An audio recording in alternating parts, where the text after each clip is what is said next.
بسم الله الرحمن الرحیم. دوستانو، دا لیکنه په 12 جولای 2004 کې سوې ده، خو نن 8 مارچ 2022 د ښځې د نړیوالې ورځې په مناسبت بیا صوتي نشروم. السلام علیکم ورحمت الله وبرکاته. اسلام او ښځه. تر اسلام پخوا عربو کې رواج و، نجلۍ بده خو هلک ورته معراج و، چې نجلۍ به سوه پیدا د چا پر کور، له خفګانه به د پلار مخ یې واوښت تور. پر مېرمنې به په قهر و چې ای شومې، دغه عار دې ماته راوړلې له کومې. زیروي به مې هر ځای کې تربوران، چې مې وویني وای راغی ماده ځوان. زه په کومو سترګو ګورم به خپل قام ته، لوله غته دې کړه را زما ننګونام ته. لور به څه کومه، ژوند مې په بدرنګ، دا سپېره خو نه د ننګ ده نه د جنګ، نه د ګټې نه د وټې خوري تیاره، د بل لاس ته د محتاج د اوږو باره. هلک ښه دی ملا تړلی وي د پلار غشی، د پلار سپر، د پلار وقار. وسیله ده د روزۍ د ډیرو ګټو، د ډیر مال و دارایي د ډیرو وټو. په ځوانۍ مې دی ملاتړ توره تر ملا، په اخر د ژوند مې ده د لاس امسا. هلک ښه دی په سفر تللی سي خواته، راوړي ګټه خپل و کور خپل و اباته. باکې نه وي که پر کور یا ځي صحرا ته، پر نجلۍ به زه پیره کوم میراته. هلک ورک به وي په زیار به یې ګټي، نجلۍ ناسته به پر کور مفت به څټي. په هلک مې کور ودان دی تر قیامته، نجلۍ ده د بل د کور د بل عورته. د بل کور چې په ودان وي زما یې څه، که نور ټوله په شادان وي زما یې څه. زیروي مې خدای دا ولې څه مې کړي، خندوي را باندې خپل پردي وګړي. نه به مري نه به یې بله بلا وړي، سپېره سر یې د هلک روزي به خوري. را ایستلي به مې سترګې وای په ګوته، که په بده یې کتلي وای زما ورته. اوس هغه به زما زوم د لور میړه وي، او بیا ناست به مې په سر کې د کالي وي. په کوم سترګو به زه ګورم د زوم خواته، چې به بیا یې زما لور و هرې خواته. ها به کاندې په هغې چې یې څه زړه وي، زما به نه وي نور په امر به د ده وي. زما لور به وي د بل د پښو عورته، خدمتګاره د بل منځه بې شوکته. شپه و ورځ به په خدمت کې د هر ګړنګن وي، شپه و ورځ به په خدمت د هر ګړنګن وي. بیا به هم خوابدیدی او مانیجن وي، پر زوم نوم به ږدم له نازه فلانی جان، د نوم پای کې بې اغا وي او یا خان. پوخ سړي ته به له ناز وایم نانی، د هر چا سره به وړمه پوست لمسی. پر خپلوانو بې اږدو موږ ښه نومان، حاکمندو دې بللي په بل شان. بیا به هم وهي زما لور سهار بېګا، چې اوس او ارزو یې کې تبا. هره ورځ به یې ښکنځي ورونه و پلار، ګوا په کس کې د بې کسه خوار و زار. که هر څو یې کړو خدمت وړو یې زورونه، لا به نور هم صافوي پر موږ تیغونه. کشکې نه وای پیدا سوې لور زما، یا پیدا په ورځ وای مړه په یو بلا. زه تر کومه به په غاړه وړم دا عار، زه تر کومه به په دې یم شرمسار. وړم په غاړه به د شرم دا زندۍ، تر هغو چې زه ژوندی یم دا ژوندۍ. هغه ورځ چې را په زړه کم چې به دا زما له کوره ځي عورته د بل چا، نو یې مرګ ګڼم بهتره چې نور نه وي. زما تر کور د دې دپاره تور ګور شوي. لور بیا مړه کړه یا بیا ښخه کړه ژوندۍ، لور بیا مړه کړه یا ښخه کړه ژوندۍ. وشلول به یې له غاړې د عار دغه زیندۍ. نور له شرمه او له عاره به سو خلاص، لړۍ ختمه بیا د سوچ کړه او وسواس. په دې قتل به یې ډېر فخر کاوه، په دې قتل به یې ډېر فخر کاوه. پر بریتوب یې د غرور لاس تېراوه. مړه کوله لور هاچا چې غیرتمن و، په خپل قوم کې د اوچته نوم څښتن و. په دې کار کې به د دوی ډېره سیالي وه. بیچاره لور د رواج یو قرباني وه. روایت له یو شیار د پیغمبر دی. چې راوړی کتابو په زیرو زور دی. څنګه لور یې کړم ژوندی ښخه په خپله او بیا څنګه په توبو ژړله. والله نه و قبول کړی ما اسلام، بت پرسته وم جاهل او نافرجام. زموږ رواج و هغه کس لور به ښخوله چې به ځان ته یې لولوټه ایښوله. له قسمته زما هم یو لور پیدا سوه، ګوا پر کور باندې مې نازله یو بلا سوه.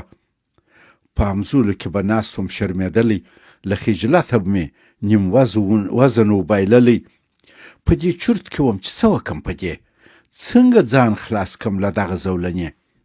ما زارۍ کړلې لوی بت ته په ژړا، ما زارۍ کړلې لوی بت ته په ژړا، چې مې لور مړه که په تبه یا وبا. یا مې هیله وه چې ګوند یوه ورځ لور مې ولویږي له بامه یا له کاڅ. په دې هیله تېرېده به ورځ شپه، راته سخته وه چې خپله یې کمه مړه. په دې ترڅ کې سوله تېر یو څو کلونه، لور مې لوس وه اخیسته به یې ګامونه. دا نجلۍ وه ډېره ښکلې خوشنمایه، محبتي وه په خندا به وه لورایه. چې به یې ولیدم په غېږ کې رالوېده به، په نازکه ژبه ماته ګړېده به. هم به خوند د دې خندا راکوه ماته، هم به خوند د دې خندا راکاوه ماته، هم به عار د قوم سزا راکول ماته. مغز مې ستړی و په دارنګه سوچو کې، رانه ورکه وه لار ګودر هسې فکرو کې. یو ورځ مې لور ته وویل په خندا چې راځه د خپل ابا سره یې خوا، درته در بکم د باندې ښه چکر، درته وابخرم خواږه مصري شکر. نجلۍ وځغستل و مور ته چې امي پلار مې بیایي که راواغوندې کالي. مخ یې پرېوی بیا سوه مور ته په وزرو، چې که سترګې کې ورتوري پرنجو. ځان یې لږ وخت کې تیار کړي اراسته، بیا یې ماته په ناز ناز کې راښکاره. وینیولم تر لاس چې نو راځه، وینیولم تر لاس چې نو راځه، په عذرو و په نازو په کرشمه. را روانه سوه په پښو نازکو خپلو، په امید و د خوږو د ورکولو. خوشامند یې کاوه هر پس څو قدمه، په خندا په محبت دې نازک فمه. لرې ولاړو د کورو څخه په ناس وو، هلته کښېنستو د ریګ په رایستا سوو. ډب مې جوړ کړی او ریګونه سره لري، لور مې ډېر راته خندل خوږې خبرې.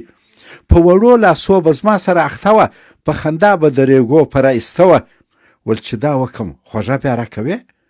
ما ورخود چې تا ابا خوشحاله وې. ما ویل کښېنه په دې ډب کې لورکۍ، دا هم تا سوه و هغه ته خوارکۍ.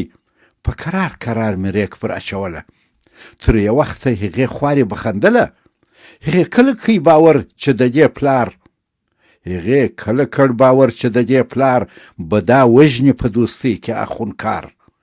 چې په ریګو کې سوه ښخه تر ځګره، په ژړا سوه په کوښښ چې سي بهره. ما نور ریګ د دې پر سر ور اړوله، او ژر مې په هغو کې پټوله. دې مې ژیرې او وغاړې ته حملې کړې، د مرګي په سایه سوي غلبلې کړې. دې کړ فکر کمبلا سوه پر رابره، له کوم خوار باندې راغلې ناببره. پلار بې خلاصه کې له هغې سمدستي، هغه کله په دې کار کې کړې سستي.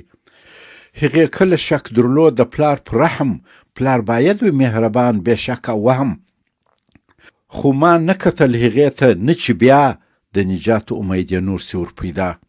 تېراوه به مې خپل ځان چې ګویا زما لا پام نه دی چې راغلی پرې بلا. د هغې تلاش و دا چې ما کې پوه، خو زه پوه وم ځان مې نیولی و ناپو. په مړو سترګو او ناپوشو ولې شان، ریګ مې اړول ژر د دې پر ځان.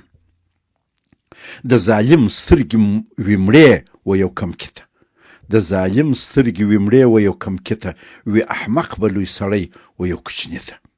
لور مې هر څه که تلاش و غلبلې کړي، ما ژر شخې ور لاسونه اوږې کړې. لور مې هر څه که تلاش او غلبلې کړې، ما ژر شخې ور لاسونه اوږې کړې. د ژړا خوله مې په ریګو کړه ور ډکه، هم پر سر مې ور انبار کړل بې شکه.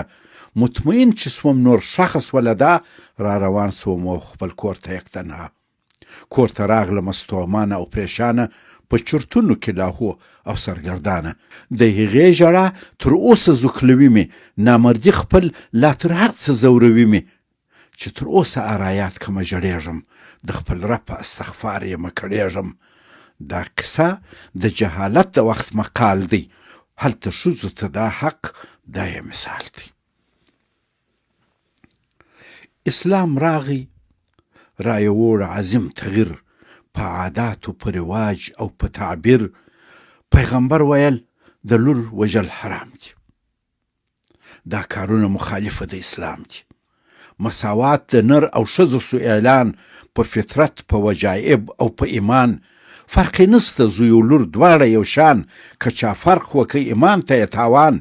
که چا مړه کړه خپله لور هغه خو نیسو، د الله په نزد منفوره دوږخي سو. پیغمبر ویل جنتي دی هغه پلار مور چې دوې لوڼې یې لوی سوي وي پر کور.